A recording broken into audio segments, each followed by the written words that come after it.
باشی. اینجا در پالی ما هست صبورجان که نازدانه آشپزای ولایت پروان نمیادم هست که نازش هم میچله و قارش هم میچله. همونطور است؟ بسیار خوب. دیگه از این پرسان میکنه صبورجان که چند نوع قابلیت تو پخته کرده میتونی و چند نوع غذا در ولایت پروان تا بال کشف کردی؟ شما زنده باشی عزیزی صاحب. قربانتون.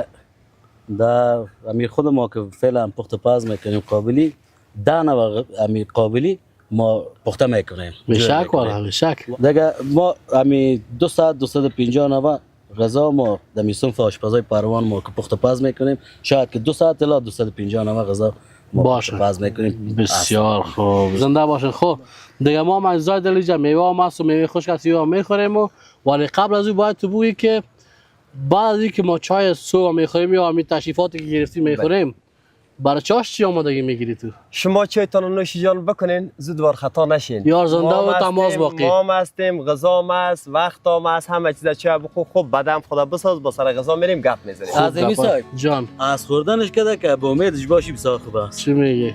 خب یا یار زنده